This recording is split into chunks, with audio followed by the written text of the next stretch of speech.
Bayonne, ville d'art et d'histoire. Mais depuis 2011 et la fermeture du musée Bonnat-Helleux pour travaux, c'est une partie de la vie culturelle de la ville qui s'est mise en pause.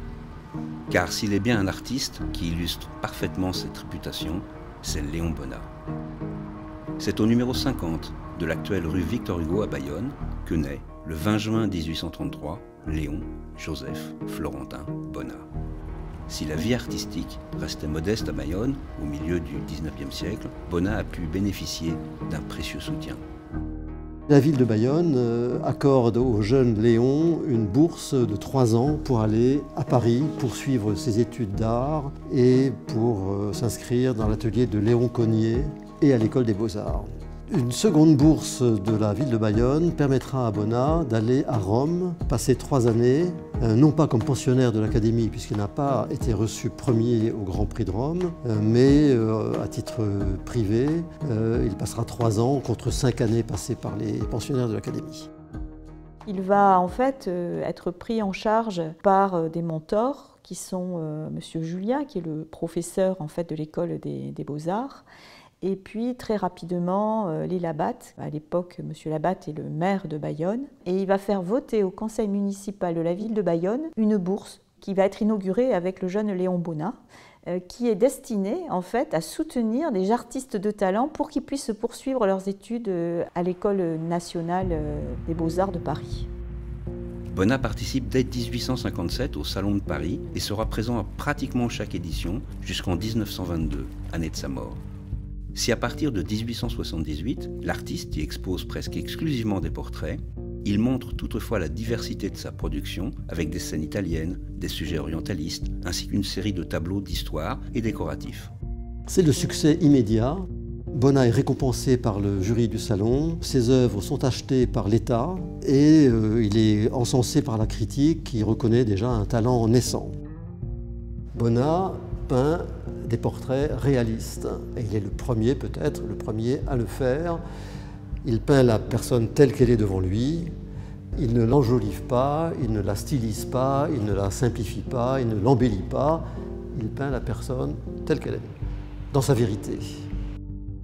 Sa réputation établie, Léon Bonnat devint un professeur reconnu et apprécié.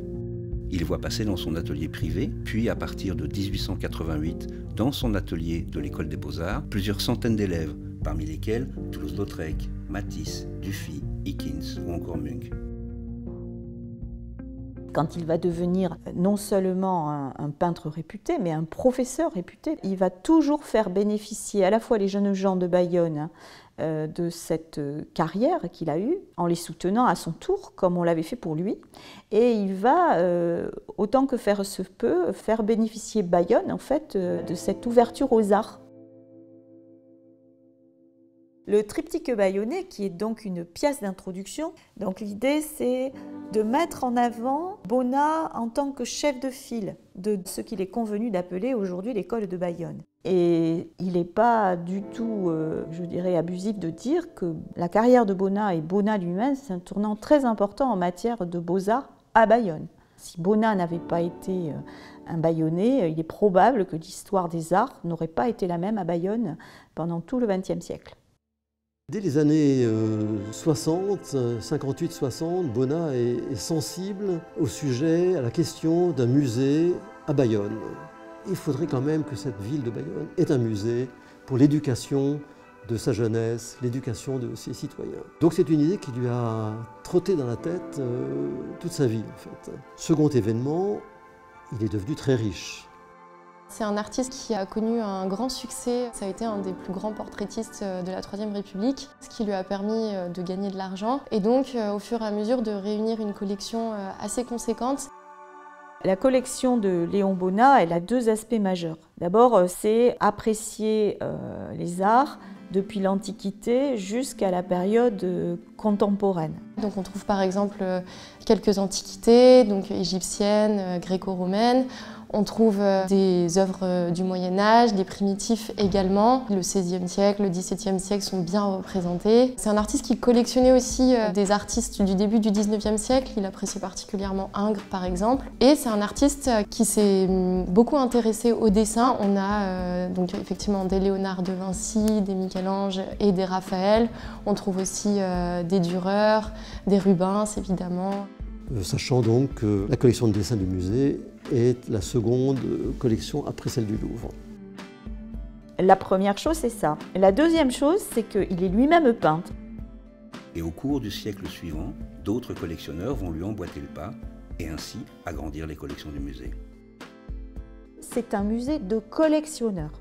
C'est un musée qui est constitué de la stratification sous l'impulsion de Bonnat de donateurs successifs qui vont donner une vision de l'histoire du goût et de l'histoire et de l'art. Ce qui fait qu'en fait, les œuvres qu'on va présenter et la chronologie qu'on va montrer, elle tient au choix et au goût de ces collectionneurs et ça fait partie de l'identité du musée. C'est ça qui est particulièrement intéressant. Et donc, on va avoir différents cabinets de collectionneurs, donc un consacré à Bonnat en tant que collectionneur, un consacré à Jacques Petit-Ory par exemple. Petit-Ory va faire entrer énormément d'œuvres plus anciennes qui permettent aussi au musée Bonnat de découvrir effectivement le Quattrocento, les primitifs espagnols, vous voyez, une vision de l'art plus ancien. On aura également un cabinet de collectionneurs consacré à Antonin Persona. Sa collection est particulièrement intéressante puisque c'est un collectionneur qui s'est intéressé aux artistes dits impressionnistes. Il a beaucoup collectionné Pissarro par exemple et on a quelques dessins de Pissarro.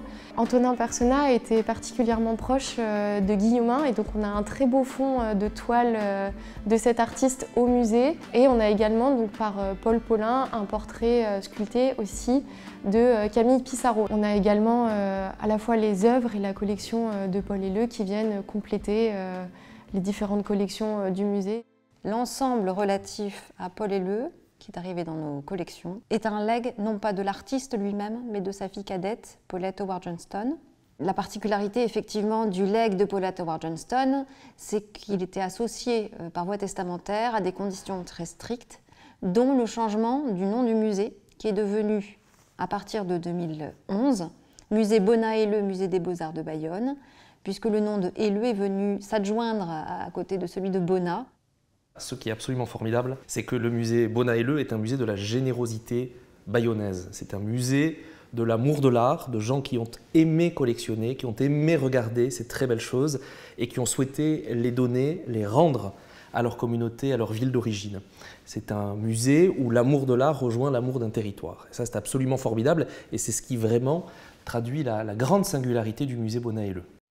Le musée a fermé donc pour plusieurs raisons. L'incapacité du bâtiment à assurer la bonne conservation des collections et le bâtiment était donc trop petit pour pouvoir présenter de manière satisfaisante l'ensemble des collections publiques.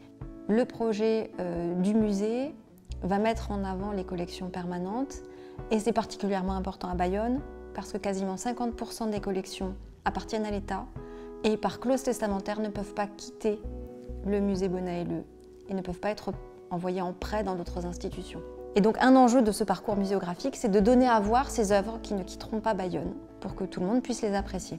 Dans ce parcours permanent, on retrouvera des chefs-d'œuvre du musée. Je pense par exemple au Puvis de Chavannes, donc Doux-Pays, qui vient de partir en restauration et donc qui va revenir ensuite au musée, qui sera restauré et installé à la place qu'il avait à l'origine dans l'escalier d'honneur.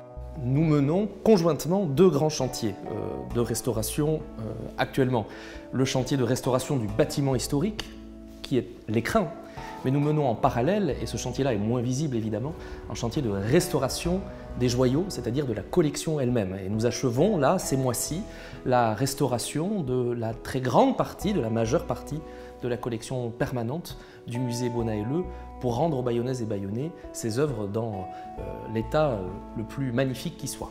On a également un important chantier de restauration qui va se dérouler in situ, quasi toutes spécialités confondues, donc peinture, métaux, céramique, verre, mobilier. Et ça, c'est quelque chose qui arrive très rarement en France. Un des enjeux du projet du musée, c'est aussi de remettre le public au cœur de ses préoccupations, à la fois par un parcours des collections renouvelées, qui va couvrir l'intégralité de l'ancien bâtiment historique, entièrement rendu donc au public et au parcours permanent des collections, avec même une extension sur la partie construite et neuve. C'est également la possibilité d'offrir au public un espace d'accueil avec des services tels qu'une cafétéria, une librairie, mais aussi des lieux d'études et de recherche, comme le centre de documentation où nous nous trouvons, un cabinet d'art graphique qui permettra à chacun de venir consulter sur demande les œuvres les plus insignes de la collection qui sont par nature fragiles et ne peuvent être montrées en permanence. Faire ce musée sur un musée existant, c'est à la fois respecter ce qui avait été très bien vu au 19e, mais aussi réparer ce qui avait été abîmé au 20e. On a découvert que finalement les aménagements du 20e avaient occulté beaucoup de sources de lumière de ce qui existait. Et tout d'un coup, en menant le chantier, on s'est aperçu que des faux plafonds avaient occulté des verrières supérieures, que la lumière zénitale qui avait été voulue à l'origine, on l'avait un peu oubliée. Et donc on a, en cours de chantier, à nouveau dans une étape qui a été ajoutée, on a retrouvé et recréé les volumes d'origine des grandes pièces maîtresses du musée d'origine et les verrières. Et ces verrières, il a fallu les recomposer. Et tout l'enjeu du projet aujourd'hui, c'est d'avoir réussi ce côté bicéphale du projet avec d'un côté la cour qui s'illumine par les réserves qui se font en gradinage et de l'autre côté, dans la partie historique, on a restitué la lumière naturelle zénitale. Donc il y a à la fois un caractère innovant en ajoutant des espaces qui n'existaient pas, mais aussi un peu d'aller rechercher la qualité des espaces qu'on avait un peu oubliés. Le musée Bonnat-Helleu, que nous allons rendre aux visiteurs au mois de novembre, ce musée que nous préparons et que nous avons hâte de faire découvrir aux visiteurs, est un musée qui est d'abord pensé pour ses publics. C'est un musée que nous avons imaginé pour ceux qui ont aimé le musée Bonnat avant sa fermeture et souhaitent le redécouvrir, mais que nous avons aussi pensé pour tous ceux qui ne le connaissent pas, pour leur donner envie d'en franchir le seuil et de venir à la rencontre de cette collection merveilleuse. Et c'est pour cette raison-là que nous pensons un musée de l'émotion.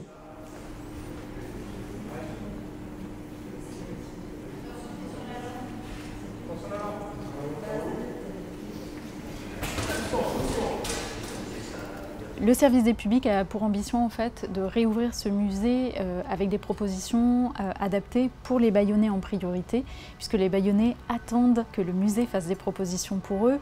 Beaucoup de Bayonnais l'ont un petit peu oublié, leur musée, et lorsqu'ils vont le redécouvrir, ils ne vont pas le reconnaître. Pourquoi ils ne vont pas le reconnaître? Outre le bâtiment qui aura changé, qui aura retrouvé certaines de ses fonctions et de son esthétique, il y a également le fait que les œuvres vont être certainement complètement étonnantes pour les visiteurs. Ceux qui les connaissent vont les trouver restaurés et vont peut-être pas les percevoir de la même manière. L'éclairage, la présentation auront changé. Et puis des œuvres qu'ils n'ont strictement jamais vues vont enfin être exposées. Donc je pense que ça va être une redécouverte complète pour les Bayonnais. Et puis l'idée, c'est de faire rayonner ce musée. C'est un musée qui a une ambition internationale. On ne se parle même plus d'Europe. Pendant la fermeture du musée, on a eu des Australiens qui sont venus taper à la porte. On a des gens qui sont venus d'Amérique du Sud. Moi, j'ai jamais autant parlé anglais que dans ce musée, ce qui peut paraître paradoxal, alors même que le musée était fermé. Donc, je pense que c'est un musée qui a vraiment un potentiel extraordinaire pour attirer en fait un tourisme très varié et qu'il va falloir recevoir. Et nous, on se fait une joie de recevoir tous ces gens-là. Parce que le musée Bonnat-Helleu, c'est un joyau, c'est une fierté, c'est l'un des plus beaux musées de France, je crois qu'on peut le dire sans orgueil mal placé. On a la chance, grâce à Léon Bonnat, d'avoir ici une collection absolument exceptionnelle qui est source de fierté pour les habitants de ce territoire. Cette fierté-là, elle nous oblige quand on pense au musée qu'on prépare pour demain. Et ce qui est formidable dans ce musée qui va rouvrir en novembre 2025, après 15 ans de fermeture, c'est qu'on va à la fois revoir, si on a déjà vu le premier, un musée qu'on connaît très bien et en même temps découvrir un musée qu'on ne connaît pas. Et c'est dans ce paradoxe-là évidemment que se situe la beauté de ce qui est en train de se passer en ce moment, c'est-à-dire la métamorphose complète de cette institution pour qu'elle reste fidèle à sa mission première, c'est-à-dire de continuer à être demain une école du regard, un lieu d'éveil à l'art pour des générations et des générations de Bayonne et de ses environs qui viendront ici à la rencontre de très belles choses qu'ils vont à la fin s'approprier, pouvoir faire leur. Et c'est cette mission-là que nous continuerons à accomplir demain.